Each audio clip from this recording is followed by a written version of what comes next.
Hey there, I'm with Sonja Blignaut, and she's sitting there in South Africa with a fantastic mandala behind her. And Sonja is a person a bit like me who finds it very hard to define herself. Is she a futurist? Is she a transformationalist? Is she a ways finder? Uh, I guess we'll leave it up to you guys who listen to her and me having this chat about ways finding mainly. But maybe some other things will come out of it because I've been quite fascinated with the way Sonja approaches anticipation, futures, forecasting, whatever we want to call that. I've been following on LinkedIn and we've had a few chats now, and we find that we're very aligned, I think, which is great. And my interest, of course, in this particular conversation is around futures feelings. It's about the way the body interfaces with our ability to sense make and ways find. So, Sonja, welcome. And if you were meeting someone going into a workshop and they said, "What do you do?" How would you describe yourself? Did I do okay? Thank you, Marcus. No, that was perfect. I think I shape shift a little bit, so depending on who the workshop is with, I might use different terms. Um, but yeah, I suppose the best way to describe me at the moment is a practitioner of waycraft. It's a new word, a new phrase I coined. I think something that we share is a love for language, but also an awareness of the importance and the power of words. I read somewhere recently that words are spells. And so I've been trying to find language that's expansive enough for the work that I'm doing. And I suppose to hold all of the diversity of it. Yeah. Um, yeah, so maybe practitioner of waycraft or a waycrafter, a wayweaver, Beautiful. maybe Yeah, well, that's it was when we talked about ways finding, because you've also coined the term not wave finding, which is a term that I've used for I don't know for quite some time, but ways finding, because of course you're pointing to the plural nature of the way we go through the world, really. mm. Can you give us a bit of a background on the concept, the way you use it, and possibly also how you got there? What was your ways finding approach that brought you there? Sure. When I look back on my life, I realize that that's kind of been the primary way that I shaped my career is through ways finding. I never had a plan. Whenever I went for job interviews and people would ask me, "So where do you see yourself in 5 years?" I was like, don't ask me that. I have no idea. And I always kind of judged myself also for not having goals and plans. And, when somebody says you have to have a smart goal, I kind of like everything in me goes, I have a bit of an allergic reaction. And I've always been like that. So my career unfolded by essentially following open doors and following my curiosity and aliveness. And so I started my career as a meteorologist. I studied meteorology. And later on, I realized it wasn't because I wanted to scientifically understand the weather. Yeah. It was because I had a relationship, there was like an awe for me in the weather, especially extreme weather. And so that's where I have my roots is in the natural sciences. And through a long and winding road, I was introduced to complexity theory Mm-hmm. in the early 2000s by Professor Dave Snowden. We were both in IBM at the time. And there was an immediate resonance. And I essentially became a practitioner of, applied Yep. complexity. Yep. And that's what I've been doing for 20 years. But what I realized more or less when I turned 50, there's something that happens when you hit that milestone. I realized that for almost my whole life, I have been relating to the world through my mind, primarily through my mind. It's almost like I believed my body was there to carry my head around. So the last 5 years have kind of been this really deep process of reconnecting to my body, of starting to, learning to trust my body. You talk about future sensing, it's like understanding that there are these subtle senses. I can trust my intuition. This is not woo. And there's no dichotomy between this and, the mental processing and the mind. It's the two belong together. And so it's in all of that kind of soup that ways finding or waycraft, which is the broader term, was born. And I started getting quite frustrated with how people were interacting with complexity and with the unknown. It was often a very heady process, like, trying to make sense of it, sense making, essentially trying to understand where does it fit so I can, if I know which domain it belongs to, I've ring fenced it and I can, kind of just let it be. Mm-hmm. Or I'm trying to figure it out, and Okay. complexity is inherently unfigure outable. You Mm. can only really navigate it.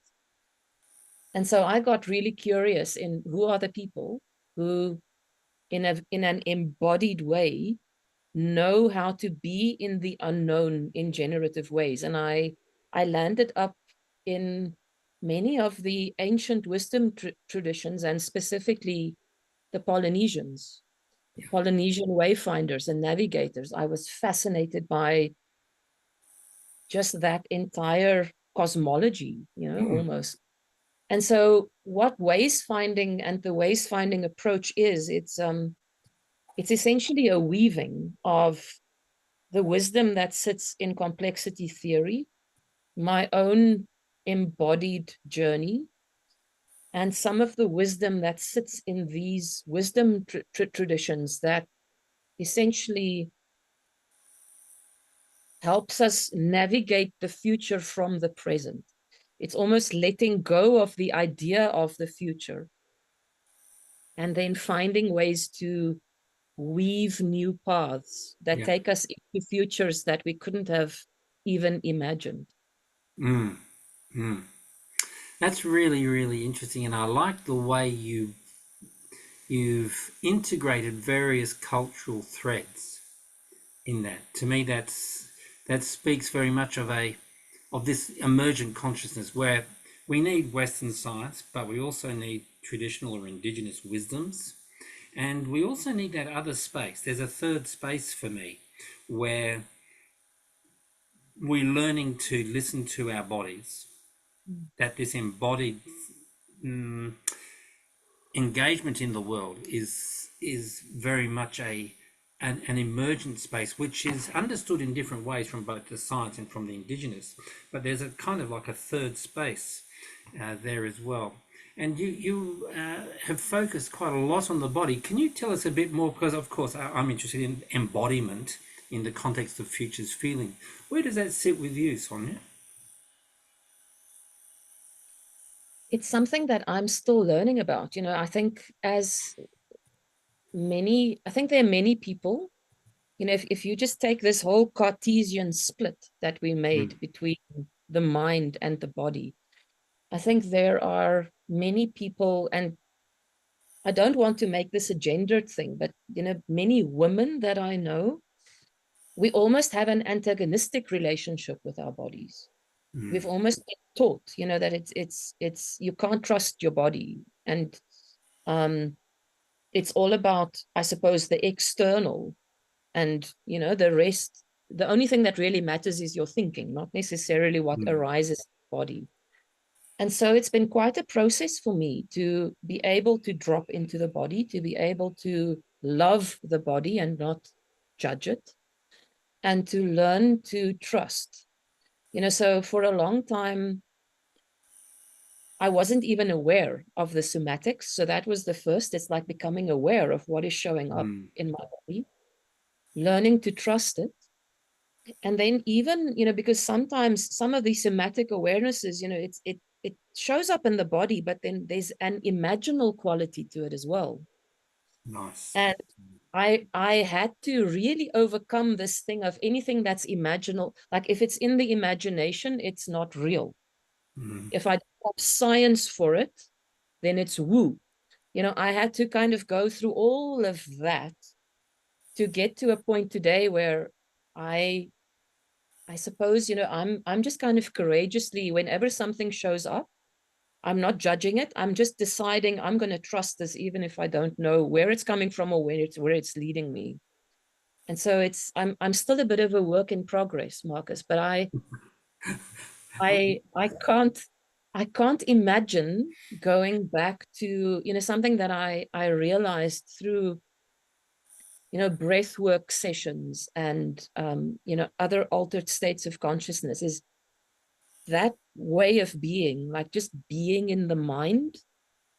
Yeah, It is cold, and it's lonely, yeah. and it's constricting, and I can't see Mm. myself ever going back there. I really, really hear you, especially in the light of a conversation that some of the people in my group were having today, where we were talking about cold data and warm data, Mm, and the way that the cold data is like a cage, and the warm data is not linear. It's not that clear cut stuff, but it is still data, mm. and that's really quite. It's so interesting that you're actually paralleling the language that we had in this session in our conversation now, without me prompting you or anything. It's very good. And we are a work in progress. I think becoming, I'm a very Deleuzian person when it comes to that sort of way of understanding process. We are just process. We have bodies. We're Mm, culturally conditioned, and all that sort of stuff is there. But a human being is a process. And if we can accept that, what does that mean? And when let's say you're running a workshop, not with a CEO where you're not going to get them to dance around or something, but if you were running a workshop at a community centre or something where they've just asked you to come and show us share some of your magics on you, what would you do? What kind of what would be one or two activities? Can you walk us through a quick workshop thing so people can get a handle mm. on how you would approach that, please? So it would depend on the audience. I'll give you a few examples of Yeah. things that I Just have make it done. up, Sonja. It's fine. Yeah.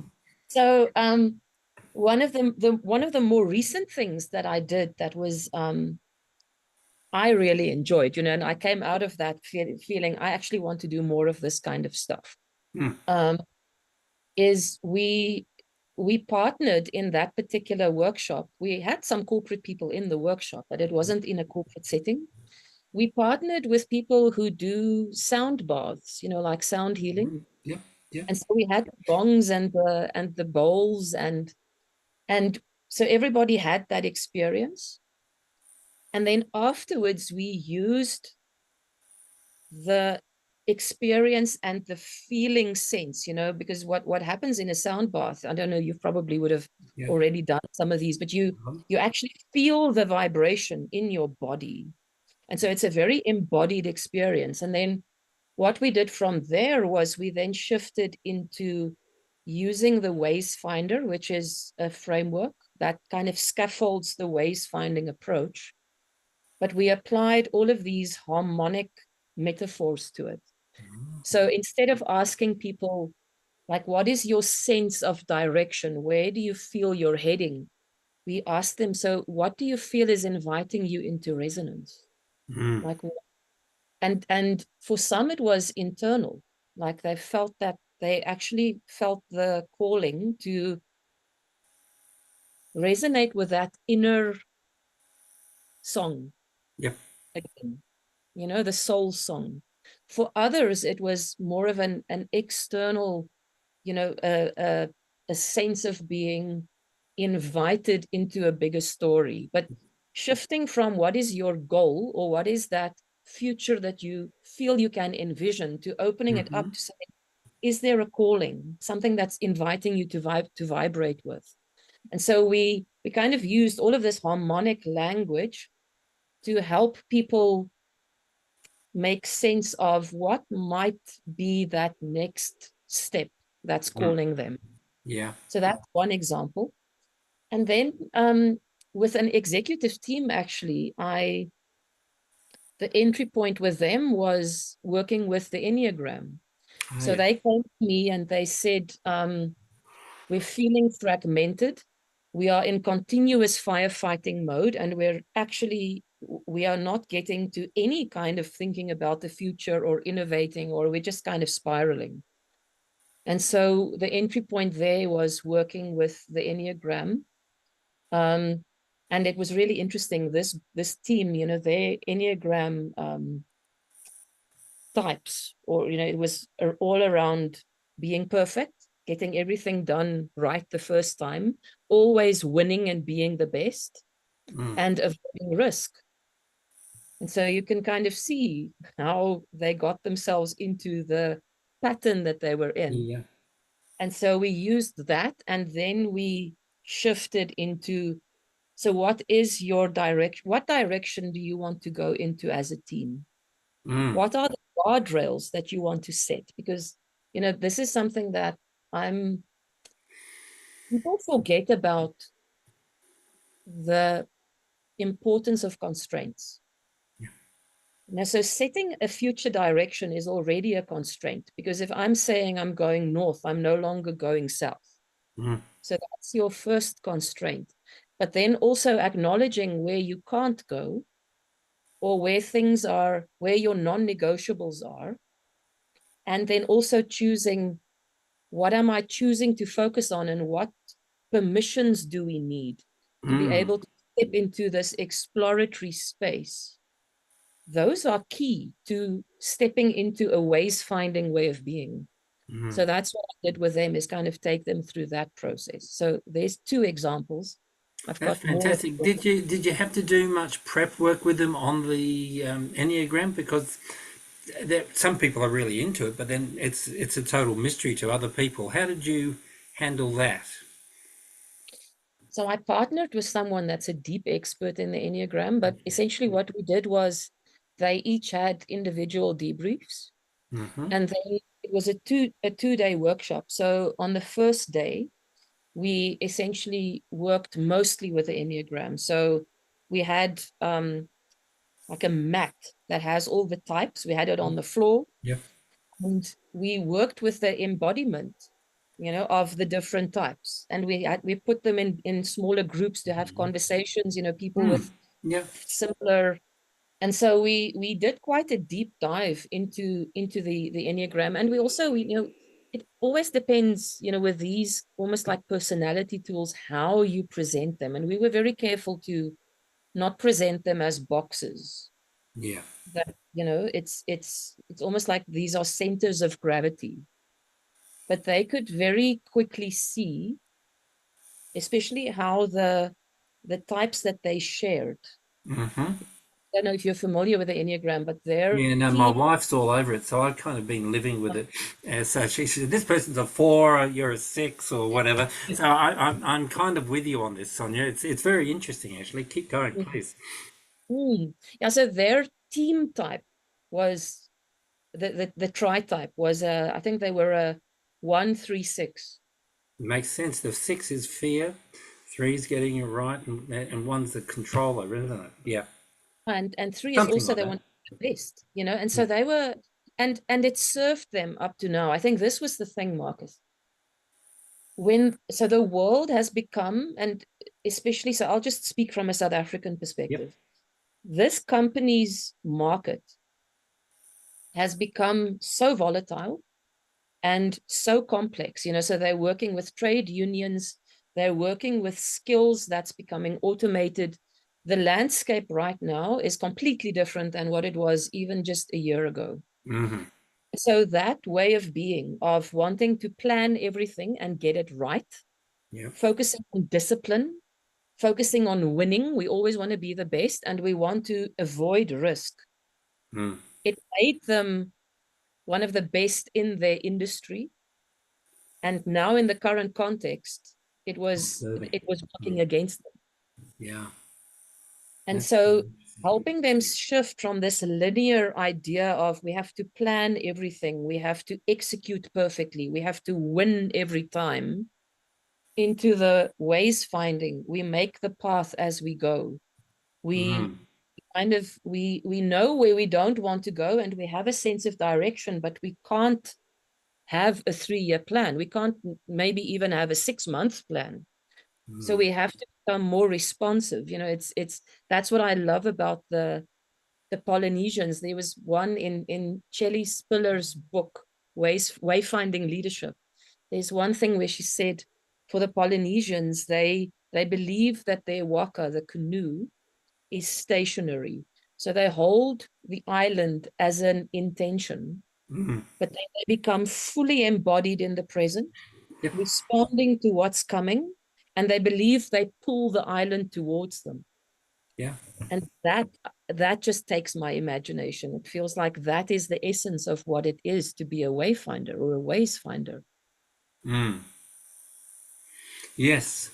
So attracting, calling, as you, and I love that word calling. Not only as the future calling to us, but we're calling to it, Mm. and that dimension, that triangular dimension of the 136 in the Enneagram. Um, so they needed to cultivate some of the more open domains. Does that mean they need to get new people into the leadership team, or does it mean, or can they just become chameleons? Because I mean, these these enneagrams are psychological or psycho-spiritual types. It's very hard to say, okay, I'm not allowed to be a 6 anymore, worrying about risk. I have to be, they need they need some kind of balancing force. Is that, am I right in thinking like that? Because when you go into these worlds, and we're starting to work with enneagram stuff, for instance, those energy patterns are quite, they're not boxes like you said, but they certainly are anchor points in a Mm. constellation of relationships and relational dynamics.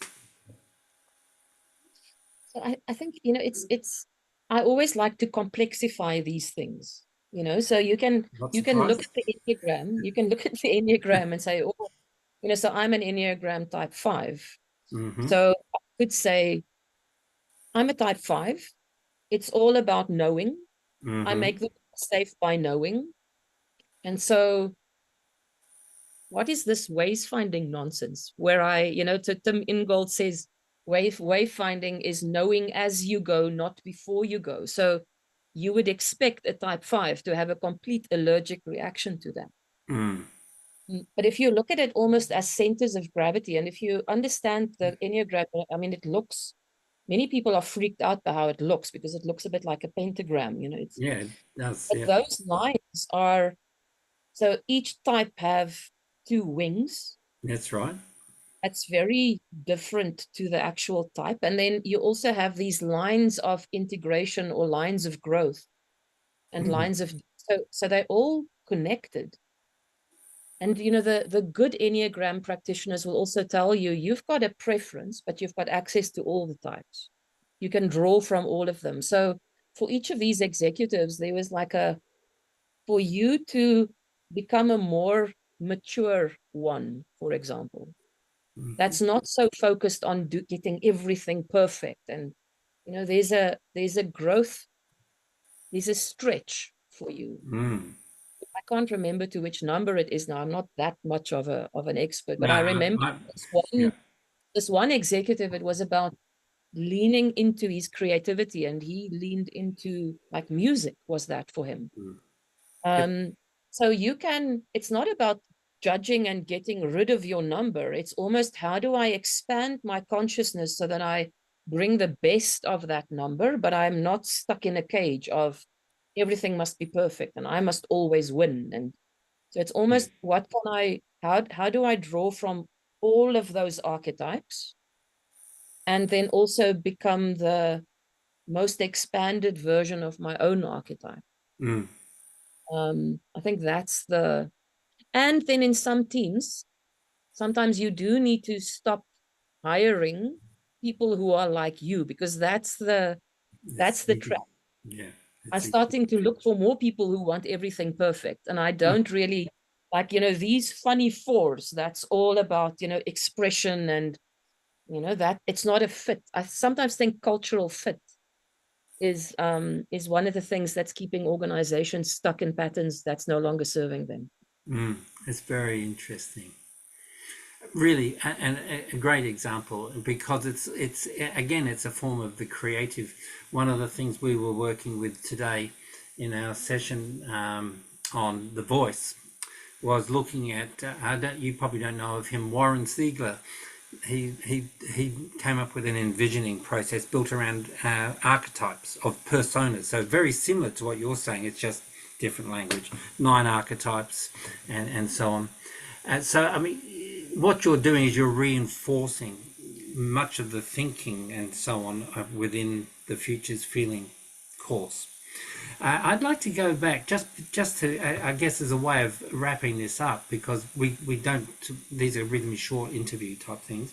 Is you said something that I really appreciated just early on. You said words are spells, and one of the things that we talk about is the way language shapes consciousness and reality in a sense. And I'd love to hear some final thoughts from you on that. Words as spells, please. It links a little bit to what you were saying about Deleuze and us being processes. Mm-hmm. So I became very aware of how noun heavy our language is. Mm, And the moment you name something with a noun, it's almost as if you're stripping it of its aliveness yeah, and its ability to change. So Tim Ingold, I don't know if you know his work. I yeah, really love very good. his work. Yeah. For example, one of the things that he says is we should call ourselves humanings, not humans. And so language in that sense, just even thinking of myself as Sonja, as a person, as an identity, it already almost solidifies it.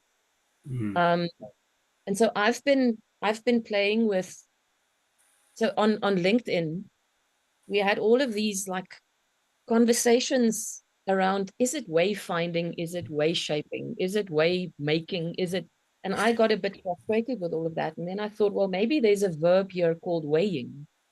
mm, Maybe humaning is weighing, because mm-hmm, we're always on our way somewhere. And mm-hmm. whether we're finding it, making it, showing it, there's a relationship with ways. Yeah. And so I think that for me is to become more aware of the language we're using and what it does, the impact of it, and how we can de-animate the world through the language we use. Yeah. And so coming up with new words, coming up with specifically verbs, Mm, for me is a way of reanimating the world. beautiful. Um, I'll give you one more, Marcus. I know you want to Yeah. keep this short.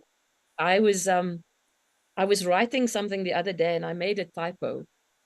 And I wanted to write, I am multitudes. I can't remember it's a famous, I can't It's remember the author. it's the grass. What's his name? The American poet. Ah, Can't. it Yeah, I can escapes see me. it. Big beard. Leaves of Grass. Leaves of Grass. That's the name of the book, and he says we are multitudes. Yes. And I miswrote it and I wrote, we are multi-tides. And when I saw that, it was like, this is a word that has to exist. Because if we are multi-tides, it's like it immediately brings a dynamism to our multiple identities that it just immediately resonated. So I'm very careful with the words I use, and I Very love nice. inventing new ones. Yeah. Robin Wall Kimmerer, Braiding Sweetgrass. Yes. She really hammers that. She says it's not a hill, it's a hilling. It's hilling, or it's Yes. watering, or into water. So to turn them nouns into verbs, I think it's very refreshing. It really frees us to see things very differently. So that's the magic, the spell in a word. I love it, Sonja. Thank you so much for giving us time. Really do appreciate it. And we'll get you back if you don't mind. Oh, I love this conversation. So anytime, Marcus, and thank you for inviting me. That's a great pleasure, a great pleasure. So I will say thank you, and I'm going to stop